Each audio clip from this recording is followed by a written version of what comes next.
بسم الله الرحمن الرحيم السلام عليكم ورحمة الله وبركاته waxaan daawaday waraysi laga qaaday Dele Alli ciyaartoygii hore xulka qaranka Ingiriiska iyo maaragtay kooxda Tottenham Hotspur iyo Everton I think inuu hadda u ciyaaro ninkan dhalinyarada ah waxa laga duubay waraysi qiimo badan oo meelo badan oo nolosha familka qoyska iyo horumarka caruurta iyo dhaqan kala duwanaanshaha iyo wax badan maaragtay taabanaya dabcan haddii aad tahay marka waalid Soomaaliyeed gaar ahaan kuwa qurbaa caruurta ku dhalay nin dhalinyaro oo doonaya inuu qurbaan caruur ku dhalo ama gabar dhalinyaro oo doonaysa qurbaan inay caruur ku dhasho horta waxaan ku dhihi lahaa waraysigan inaad daawato talan kugu siin lahaa waayo wax badanaa ka faa'iideysaa aragtideyda anigu waxaa dhihi karaa waraysi maahan waa buug cilmi ah oo qof inta meel soo fadhiistay 500 oo page oo cilmi ah kor ka akhriyo Dele Alli wixii laga duubay sidaas daraadeed marka I think Gernevala ka duubaya ama wareysanaya time to talk now inuu yahay umaleynaya ciwaankiisa dabcan channelka meeshaan kusoo qori doona maaha laakiin dhowr maraan dhageystay waxyaabo badan oo waxaa iiga soo baxay positive iyo negative malaha intaba ah bulshadeennana ama dadkeennan afrikaanka ee qurbahan yimidna saameyn taban iyo mid toganba ku leh anyway marka haddii waraysiga aan gudaha u galno Dele Alli waxa uu sheegay ama si loo geeno ku dhashay ku koray dalka Ingiriiska nin yaraantiisii hooyadiisii aabihiisna ay kala tageen dabcan la isku tutuuray marna inta marna Afrika loo diray hooyadiis kadib markii ay keensatay nin kale oo farxumay dhibaatooyin badan u geystay maadaama hooyadiis alkoholiga ahayd wax jawaab ay ka bixisay dhibaatadii iyo caradii meeshaas oo ka qaadanay inuu noqday qof xilligiisii caruurnimo iskool iyo waxbarasho iyo kubadba uu ahaa nin drugs inuu isticmaalay inuu iibiyaba noqday ama gacmaha la galay taas waxay keentay markii dambe in waalidiin kaleeto oo korsanaya ay qaataan waalidiintaasi waxay noqdeen kuwo wanaagsan sidoo waraysiga ku sheegay noloshiisii wax ka bedelay heer wanaagsanna soo gaarsiiyey noloshiisii aadna uga mahadcelinayo laakiin ay dhibaato ku noqotay in ma garanaysaa ay mustaqbalkiisa nololeed tusaale ahaan Dele Alli markuu soo weynaaday waxyaabaha depressionka uu ka qaado waxaa ka mid inuu soo xasuustay markuu qof level fiican joogo dad waaweyn dhex galay dhaqaale fiican leh noqday inuu ogaaday inay wax xun ahayd waalidiintiisa waxay ku sameeyeen Afrika loo diray dhaqan xumadii dhibaatooyinkii maaragtay abiyuuskii ay ku sameeyeen adeerkii iyo hooyadii waxaa markuu soo xasuustay xanuunaa ku bilowday waxaa xanuun kale uga qaaday inay waalidiin kale oo wanaagsan oo korinaya jiraan ilaa waalidiinta la xiriir uu isagana uu diidan yahay naftirkooda waxay ahayd xanuun kaleeto oo gaar u ah oo kusoo kordhay ciyaartooyga waana ku jiraa xilliga ugu wanaagsan 18 jir 17 jirkiisii taas waxay keentay in ay ishaleeli waayaan soo ifbixiisii heerkii lagu tilmaamayay talentigii laga rajeynaya in laga waayo sababta talentigiisaas uu u lumay looga waayay energygii laga sugayay ciyaartooydii kooxda ahaa Ingiriiska iyo dadka Ingiriiska iyo taageerayaasha ka sugay waxaa ka mid ah depressionka uu ku bilowday markuu soo caqliyeysto oo su'aalahaas isweydiiyey markuu su'aalahaas isweydiiyey wuxuu ka tanaasulay in si fiican tayadiisii kubadeed iyo talentigiisiba uu diiradda u saaro waana markuu u bilaabay daraagiska inuu waxyaabaha kaniiniyaasha qaar ku seexday inuu balwadaha qaar isticmaalo laakiin saxaafadda Ingiriiska waxay ku tilmaamaysay inuu caajis loo yahay sida maaragtay balwad iyo dumarka iyo kalaabiyad iyo waxaas iyo waqti uu geliyey dhibaatadaas waxay saameysay mustaqbalkiisii kubadda cagta mustaqbalkiisa kubadda cagta waxyaabaha dilay waxaa ugu horeeyo arrinka. isku soo wada duub marka Dele Alli wuxuu noqday 24 jir markaan damcay inuu kubadda cagta isaga fadhiisto. sababtuna wax kale ma ahayn depression ahay, laakiin si waxa isdiiday si u show garan waayo waxa isdiiday waxay ku eedeynayaan oo jiro oo caajis iyo horumarkii laga filayo saxaafadda ay sheegi jirto laga waayay haddana in laga dhaxraadiyo oo saxaafaddu iyo aflagaad u soo marinayaan taageerayaasha iyo warbaahintaba ay qaar u tabinayso.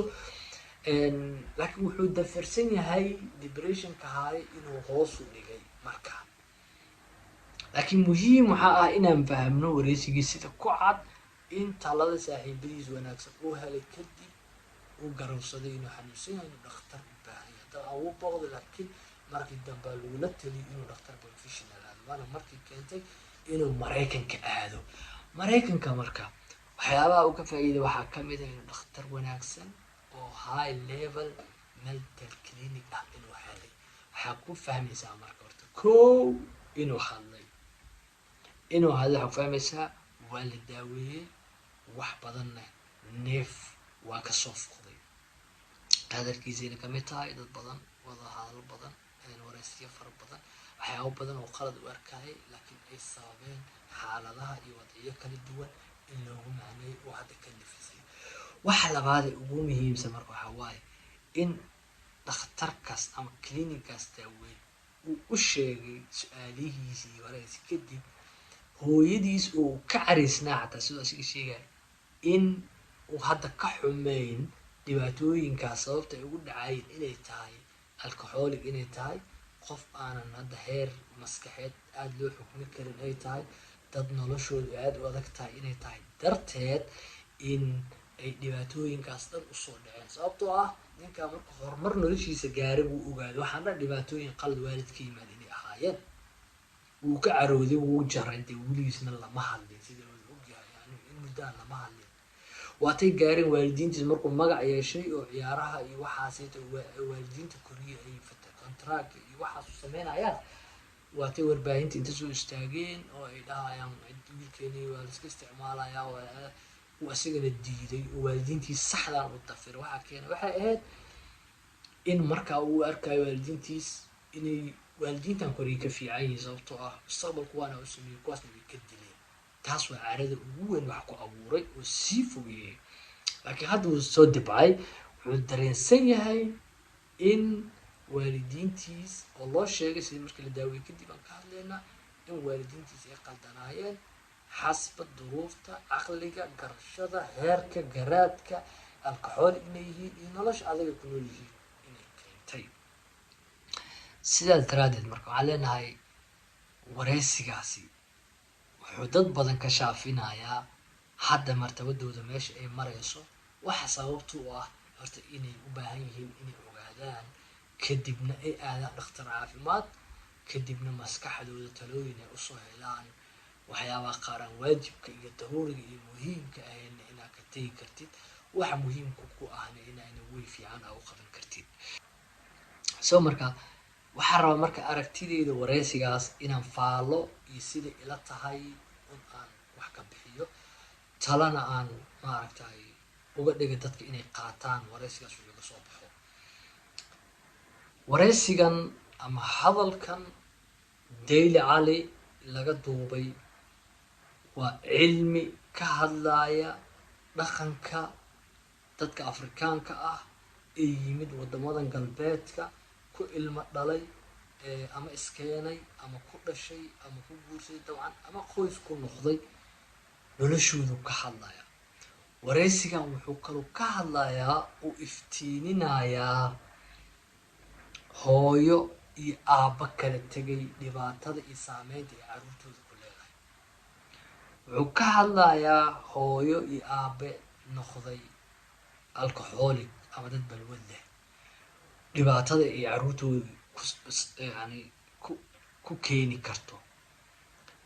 wuxuu kaloo ka hadlayaa carruurta ay qaataan ama ay doortaan in waalidiin kale ay koriyaan ama dowlad sida u taqaan. wareysigan wuxuu taabanayaa in adoo ah cunug taalanti iyo hibo leh halkii aad ka faa'iidaysanid waalidkaan kugu garab gali lahaayeen inay iyagu noqdaan musiibo ku dumisa aywana kas ula jeedaan faham darro iyo aqoon darro iyo maareyn la-aan nolosha ay kusoo dhex marayso. waxaa kaloo wareysigan ka fahmi kartaa inay jiraan dad bulshada ka mid ah oo ku dhaawici karaa aflagaadadooda iyo hadalkooda. waxaa kaloo wareysiga ku xusan in ay jiraan saaxiibo wanaagsan oo ku garab istaagi kara kuna sheegi kara in xilligan kadib aa u baahan tahay dhakhtar caafimaad maskaxda ah, kuna sheegayaan inaad tahay qof maskaxda depression ama xanuun maskaxeed oo ku dhacay xilligan. waxaa kaloo fahmi karnaa anaga naftirkeen in isagaba soo fahmay in xanuunka maskaxda uu jiro wax halis yahay qof in laga gaarana ay wanaagsan tahay. waxaa kaloo noo dheer inay jiraan dhakhaatiir maskaxda caafimaadka dadka daaweyn karta markii ay xanuunsato, gaar ahaan kuwa high level ah oo professional leh, maadaama isagoo professional uu ahaa uu helay dhakhaatiir professional leh. sidaas daraadeed meeshaasna waxaa ka fahmaysaa dhakhaatiir caafimaadka oo maskaxda daaweyn kara dhibaatooyinka ku haysta ay nolosha markay cariiri kugu noqoto kaa daaweyn kara inay jiraan. waxaa kaloo xusid mudan oo aan la dafiri karin in Dayle Cali uu daaweysmay markii loo eego hore sida uu ahaa. waa tahay haddaba waalidiinta soomaalida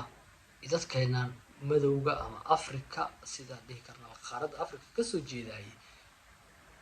cashir iyo cilmi wareysigaas inuu ku duugan yahay u baahan yihiin inay ku cibro qaataan wax ka bartaan inay muhiim tahay baa halkan kugu soo gudbinayaa. soo marka ka faa'iideyso, dhegeyso caruurtaada waxa ay doonaan iyo waxa ay diidaan, sidii loola ogolaado iyo sidii looga reebo,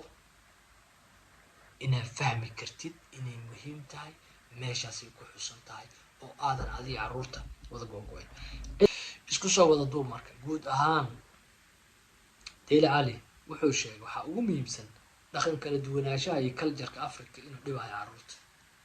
caruurta mustaqbalka iyaga say u arkayaan waalidiinta inay u arkeen oo 60, 70, 40 ka dhashay inay hadda caruurta iyaga jirin karin oo 2023 jooga iyo situationka iyo xaaladda iyo wadciga iyo waddanka iyo adduunyada la joogayay inaadan ku cabirin waddankii aad ka timid iyo xilligii iyo dhaqankaaga.